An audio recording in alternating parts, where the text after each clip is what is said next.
Welcome to Crypto Disrupted. I'm your host, Trent Lipinski. I'm here with Dan Bates. Dan, can you tell us a bit about what you're working on?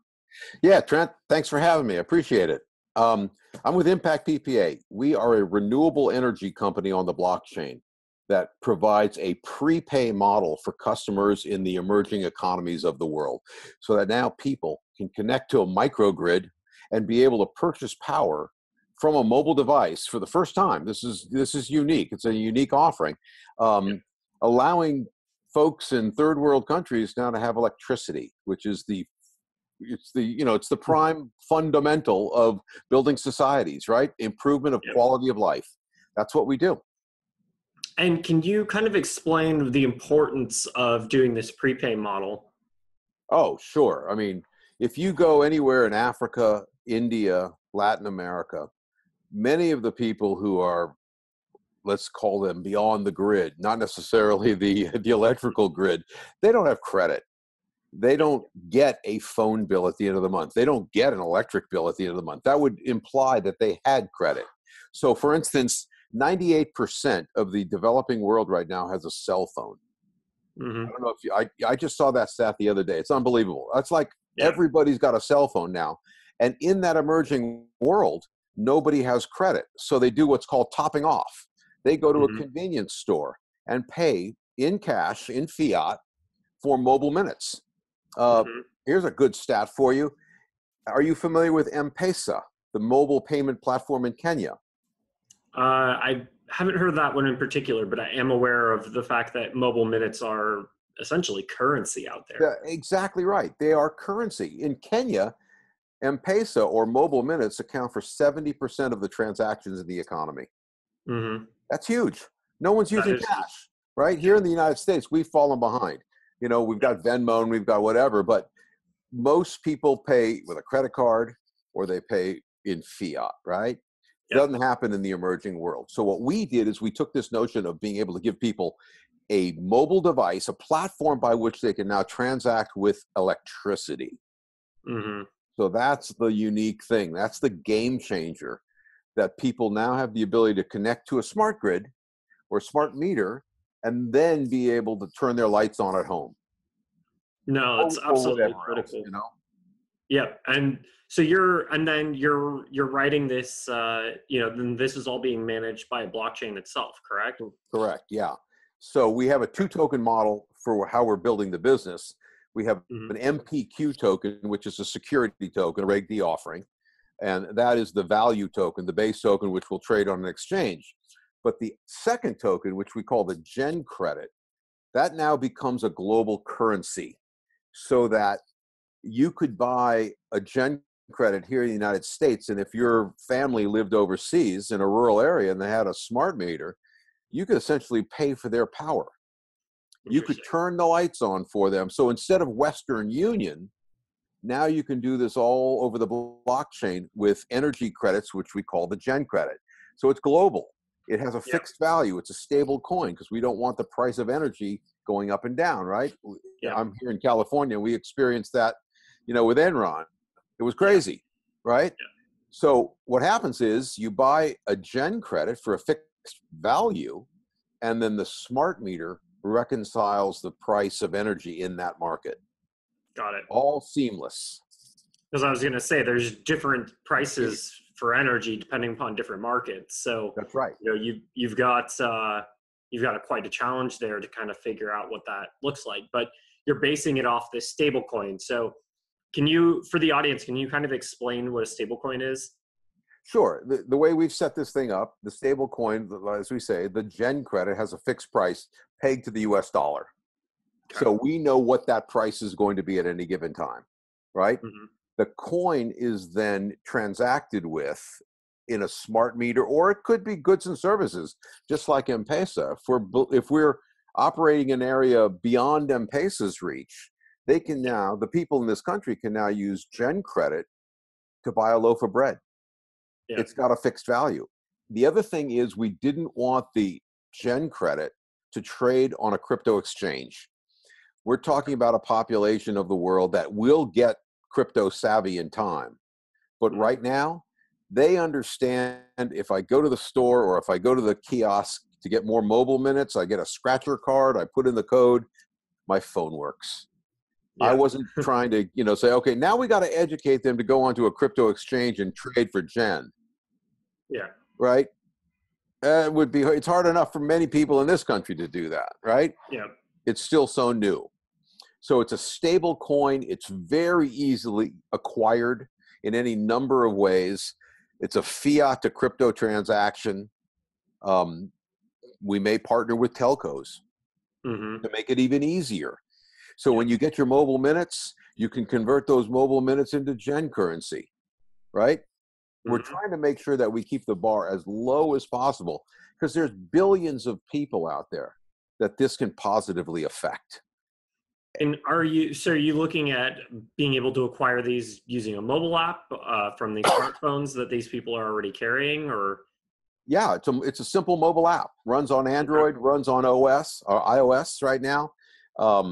Typically, it'll be an Android app in the third world, right? Yeah. You can put an inexpensive, rudimentary Android phone in somebody's hands for under $10 now. Yeah. We're not suggesting you got to have an X to run this thing, right? Yeah. Again, we got to keep the barrier to entry as low as possible. We know this audience, right? Mm-hmm. We know that this audience will absolutely transact with the smart meters to get Yep. electricity. Imagine if you didn't have electricity, what would your life be like? We Right? would not be doing this podcast right now. Yeah. Yeah, that's right. Yeah, exactly. Yeah. We wouldn't have to turn off all the alerts and all the devices, right? Yeah, exactly. Yeah, for sure. For sure. Yeah. But when you give, I mean, the World Bank has some incredible stats around when you give a society electricity for the first time, Yeah. the ramp up and the usage and adoption is exponential. It's And that nobody can get to them. yeah, and electricity is absolutely critical. So I've done a bit of research and worked on a couple projects in the green energy space in the past myself. And if you want to help people, the first thing you have to do is give them electricity, because Right. if you're trying to set up education platforms, you're trying to set up, if you're trying to set up any kind of modern style, whatever your intention is, whatever you're trying to set up, without electricity, you can't get there. Anything, right? Yeah. Anything you need. For instance, and my CTO, James Young, had a great analogy about what we're doing. Mm-hmm. We've created the payment rail. We use renewables as the driver to essentially just push electrons, and then a very clear path for payment. So we've connected the funding source to the need. And now the funding source, whomever it might be, can say, oh, this is how I get repaid, right? So he was looking at it like, okay, we have become the operating system. We are Windows. And the other people who come in behind us, like the clean water guy or the education guy or the healthcare guy, they don't have to bring truckloads of solar panels with them any longer, right? Mm-hmm. They're the app. We're the OS. And it all works seamlessly, so we can have dramatic improvement of quality of life and services for the people who are unbanked and unconnected. Yep. And being unbanked is part of the biggest issue. As you were saying, ultimately in the United States, we're working off a credit system. So that allows us to be able to pay our bills after the fact. Whereas in these other countries, they don't have credit systems. They don't have bank accounts. They may not even have government issued IDs. So it's a completely different scenario where, there's zero trust. And there's no social proof. There's no systems in place to create that trust. So ultimately that's what you're looking at creating here, is a system that acknowledges that there's currently no trust in these environments and kind of bypasses that, and creates a solution that allows people to be able to pre-buy electricity. Right. And at the same time, give them identity. Yes. Right? Because where the mobile phone guy, he knows that somebody has a phone in their hand, but he doesn't know who that person is, right? Because it's all prepaid. They're all burner phones, essentially, right? Mm-hmm. When you connect a smart meter to a physical location, now you've got an address. Yeah. Whether it's third house on the left, you know what I mean, though. You now know this person's behavior. Mm-hmm. And not that we're going to have any privacy issues or, personal identification issues, but we're going to know that this guy in whatever country used X number of kilowatts this week, this month. Next month he used, a delta of that, right? Mm-hmm. Well, why? He's getting used to using energy. Maybe he's buying a television. Maybe he bought more lights or more fans, or maybe he's actually running a business where he can now charge people for cell phone charging. Who Mm-hmm. knows what it could be, right? But we're going to be able to collect really, really valuable data around a group of people that are unknown and really kind of unquantifiable. Yep. That's a No, byproduct of what we do. and that data allows you to quantify them finally. So now you can start to learn, what the different use cases are, what methods are working, what regions and areas are adopting the solution. And then all that data you can use to improve the solution, provide feedback, and then even possibly work with the energy companies and even the governments to be able to help them understand what's actually going on in their own country. That's right. And we do that a lot. We work with a lot of governments. We work with a Mm-hmm. lot of utility companies throughout the world.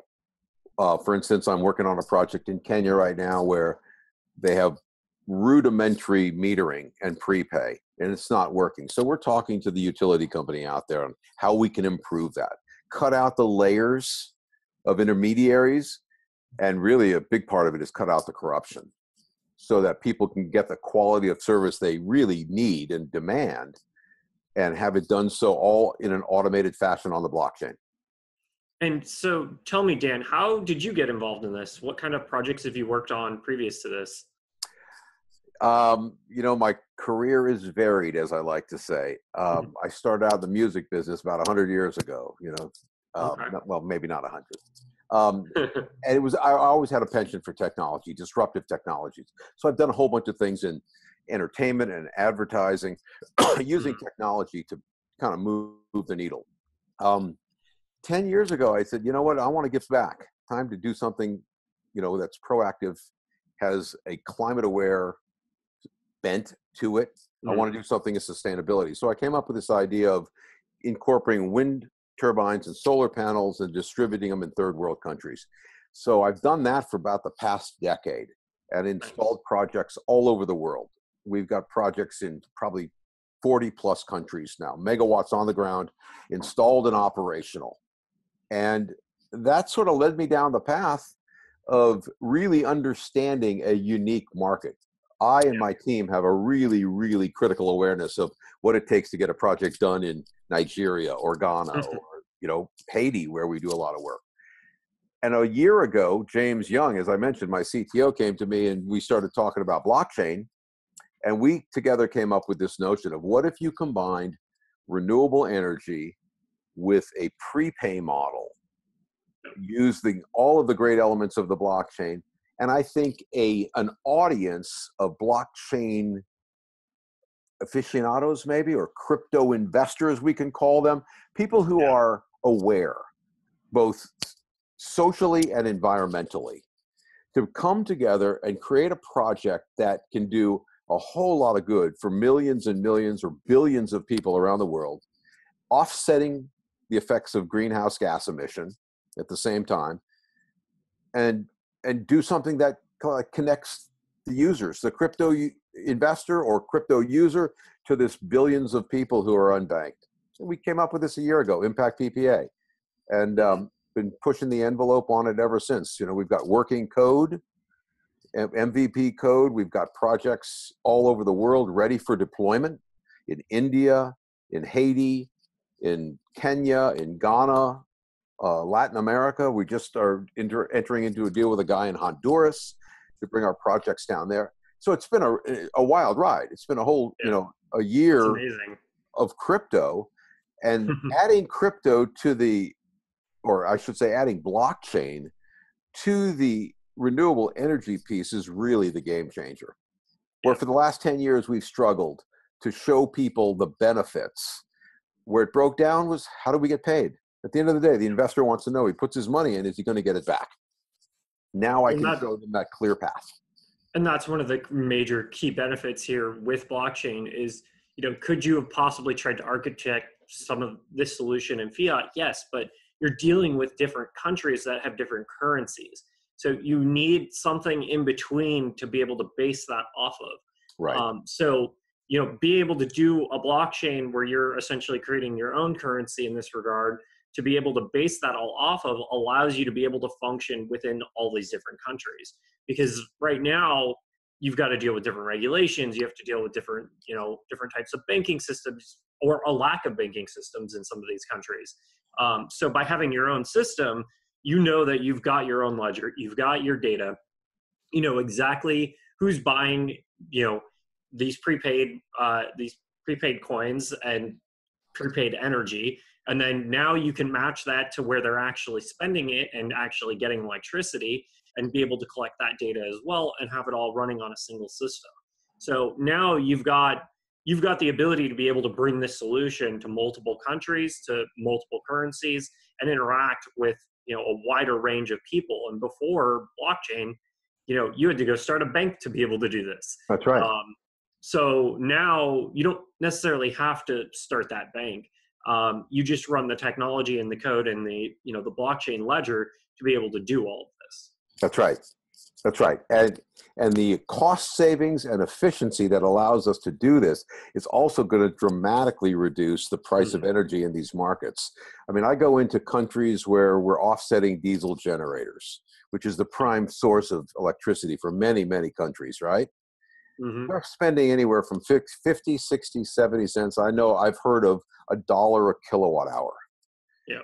You pay on average here in the United States 10 cents. Yeah. So if we can put up renewable energy and distribute it out in a smart way to a smart meter, I can get it in the hands of people all over the world for 20, 30 cents. Yeah. Dramatically reducing what they're paying now. And it will only get cheaper in time. Absolutely. So, and I mean, that ultimately, and so can you talk a little bit more about, the renewable energy side of this? well, sure. Impact PPA has an agreement with a company called Windstream Technologies to provide a hybrid wind and solar unit, is what we provide right now.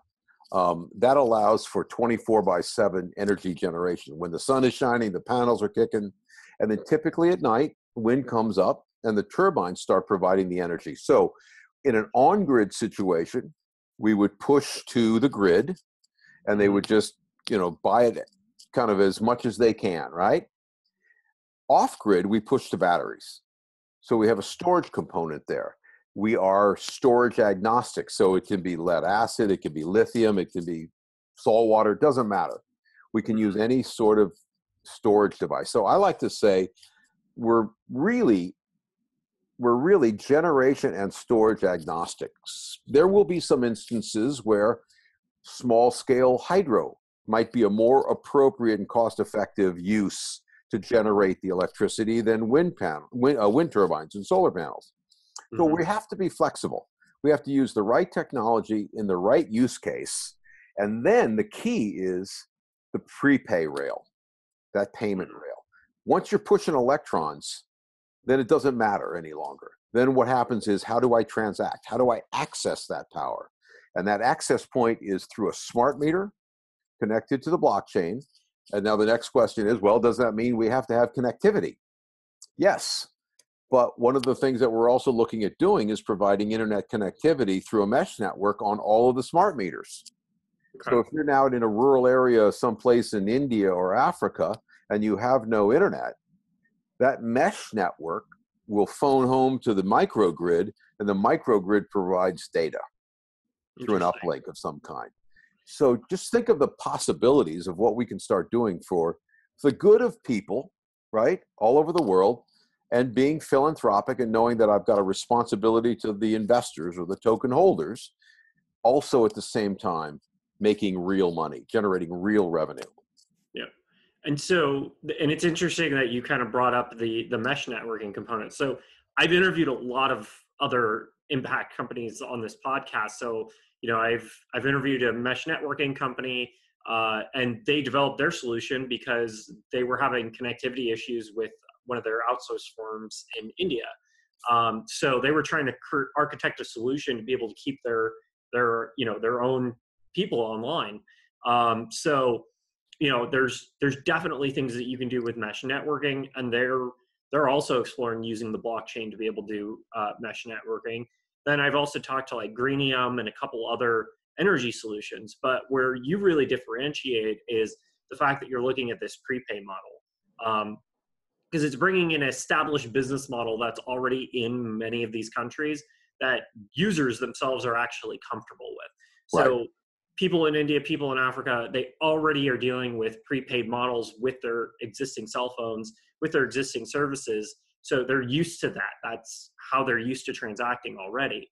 So this is the first project I've seen where you're actually trying to solve the primary use case of getting this into people's hands. What? Solving a problem? Yeah, and I say that very sarcastically. I apologize. What No it worries. is I've been doing renewables for 10 years, like I said, Mm-hmm. and immediately noticed the disconnect between getting a project that's viable funded. Typically, you'd go to the World Bank, you'd go to the, IMF, you'd go to the regional development banks and try and get that funding source or that NGO to accept a sovereign guarantee from a developing country, right? Or you'd have to get letters of credit and bank guarantees for the funder to put up the money. That's because he had no clear path to repayment. Mm-hmm. And I said, there's got to be a way to fix this. And then we came up with the prepay model, and using the blockchain, it just solved so many problems. The other part of it, though, that's really, I think, critical in the success of what will be the success of our business, the fundamental technology is there, it's working, but the biggest key to it is the relationships that you have with governments, with utility companies that can go out and get deals and then get them done and execute. So that's something that, I and my team have been doing for 10 years. Our Rolodex is pretty massive. So when we started looking at a project, for instance, we just started working with, you may have seen this in some of our materials, with a company, a government-owned company called Harit Kadi. It's in India, and it is an effort by the central government to help supplement their cotton textile industry. The government is going to put an 80-watt loom in a woman's home. She's going to take raw material, spin it into thread. The thread goes to the dye, weave, and stitch facility, becomes a very fine Indian cotton fabric. Mm-hmm. Okay? That 80-watt loom is going to be run by renewables. The whole supply chain is going to end up on the blockchain, right? Cutting out all the intermediaries. The government's going to do this for 50 million women. Wow. It's the largest block, when fully realized, assuming that all goes forward as planned, it'll be the largest blockchain project in the world. 50 million women will be lifted out of poverty, and we're going to play a small part of that, but it came through my relationships and my team's relationships in India. And we've got that happening now in Kuwait, in Myanmar. In Myanmar, we're working with a telco replacing their diesel generators. They're spending like 80 cents a kilowatt hour. We're selling it to them for 25, and it's all on the blockchain. Yeah. Thousands of towers. So it's That's a amazing. relationship-driven game, just like any business. Yeah. Well, and you're dealing with, governments and corruption and all kinds of other things that are also factors in this space. So it has to be a relationship-driven business, because ultimately that's how you get things done in these other countries. I've spent a little bit of time myself in like the Caribbean and a couple other countries, and it's fascinating to see how their systems work versus the United States. There are definitely some parallels, but it's the U.S. has an infrastructure that they can rely on. And we do have, laws and a legal structure, and we have a lot of these things in place that are, in some cases, hundreds of years old. But in many countries around the world, they just don't have that. So, do they want that? Are they trying? Are they, do they actively try to have governments that are doing good for the people? Absolutely. But actually implementing those projects, they need help. There's no other way around it. Yeah, they need help, but we as a company also know and this is really important, you got to work with the locals. So we never go into a country and expect it's going to be the Americans rolling into town and everything's just going to be hunky dory. Yeah. It's not. So we always find a trusted local partner and develop a relationship with that person who I have already in many, many countries. And where we don't have those, we seek them out so that we work with the partner who can navigate the political landscape, who understands what sort of regulatory environments need to be addressed, things like that. Otherwise, you go in and you expect everything to just roll out, and inevitably you will fail. I can't tell you how many guys I know who've tried to do work in Africa and they said, "Oh man, I'm never going back there." Well, in my case, my team's case, we can't wait to get on a plane. Yeah. Because we go meet really good people and we go work with those people and give them a piece of the project and give them an incentive to perform and do well. And then they make money. Their people on the ground either work with them and make money, or the people that they serve now have a product, right? Electricity that they didn't have before. It's a game changer for everybody. I mean, the big project that I like to point to, it's not even a big project, it's probably the smallest one we've ever done, was a guy in Nigeria where we gave him one small unit, and he had a chicken farm. And his chickens were running around at night getting eaten by animals, right? Yeah. So we put him in a hut. The hut got hot and the chickens died, right? So we said, take this unit, you can have it for free. Go and power a fan, so you have ventilation in there, store the battery. The guy now has a business. He's got an employee and he sells poultry to his village. Yeah. Right? That's a game changer for he and his life and his family and his village. It's exponential. Like the waterfall is immense. Yeah. So, yeah, we did that because it was the right thing to do. Obviously, it was a small system and we could afford to do it. We can't do it on a large scale, but those are the kind of social benefits that we see everywhere we go. And when we work with people on the ground who know of these kinds of projects, game over. It just works. And can you tell me a little bit more about your team and the team you put together for this project? Because it sounds like you've put together a pretty impressive team here. Yeah, I'm really proud of these guys. James Young is our CTO, who is, as I like to call him, a rock star, right? Coding rock star. He and I have worked together 15 years on various projects. He's the smartest guy I know. He's amazing. Awesome. He helped get the game Farmville to scale. It was one of the first major multi-million user platform games. He's now very much involved on the cutting edge of state channels. He's been the driving force of the code behind our business. I've got guys in India. Kumar Tangarala is his name, who's helping bring this project to customers all over the world, all over India, South Asia. I've got an advisory board that's amazing. Dr. Michael Dorsey, who advised Obama and Clinton on renewable energy technology and policy.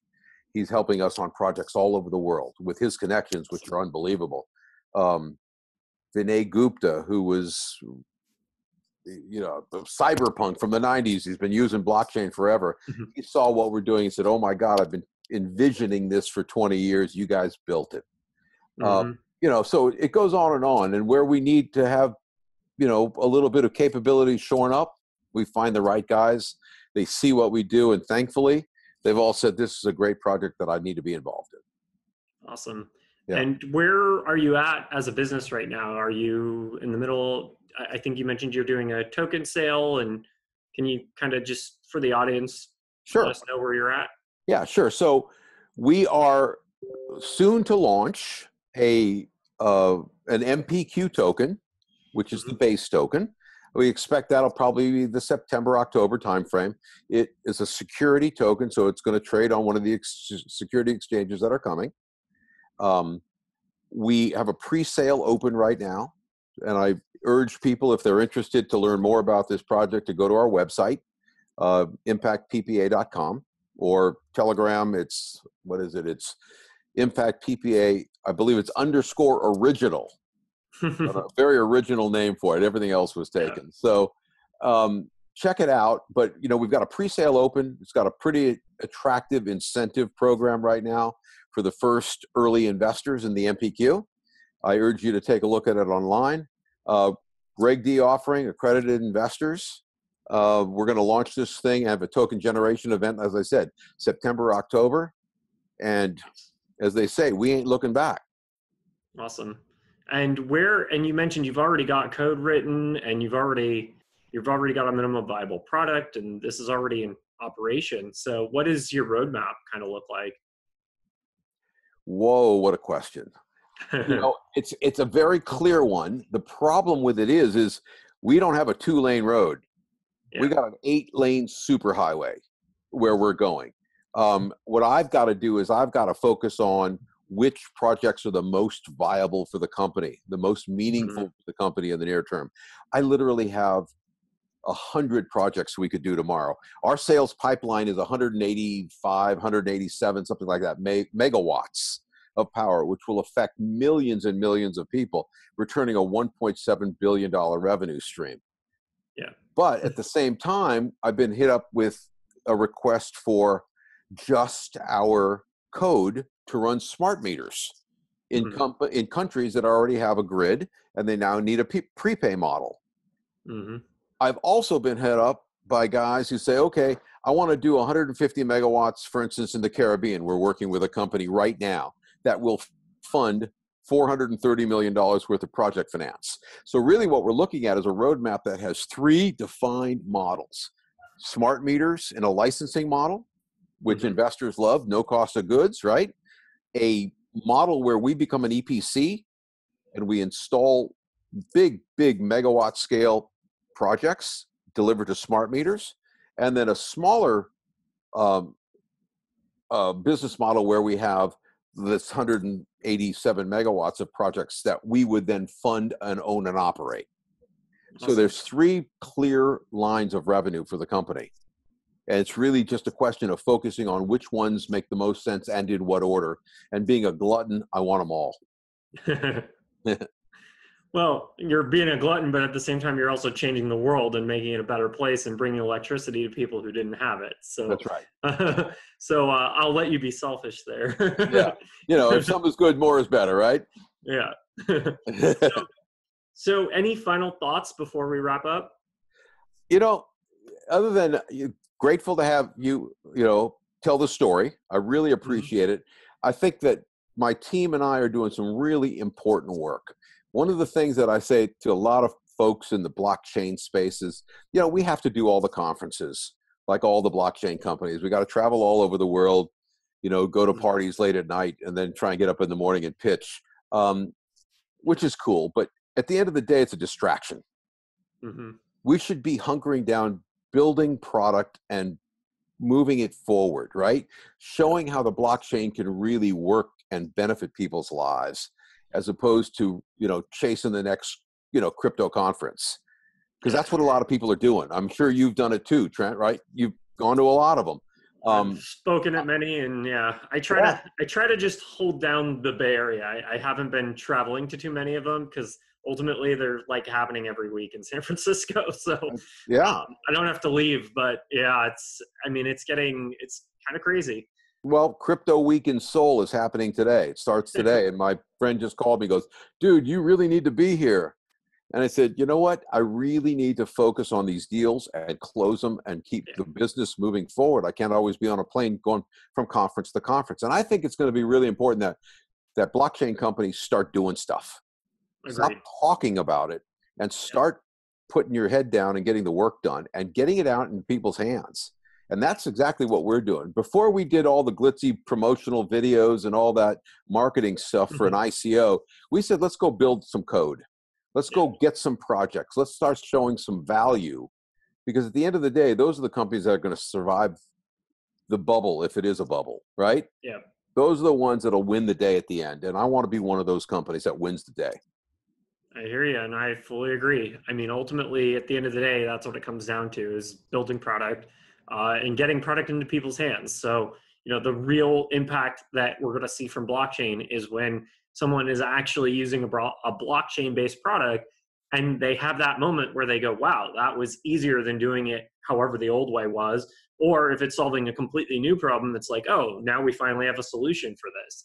Right. So the sooner those moments start happening for the masses, the better, because that helps reinforce the entire blockchain ecosystem. And it's now no longer seen as, whatever people think of as crypto right now, and start seeing it as an actual solution to real problems. Yeah, and I've used this comment before. It's, we identified a problem and came up with a blockchain solution that was really well suited to use the blockchain to solve the problem.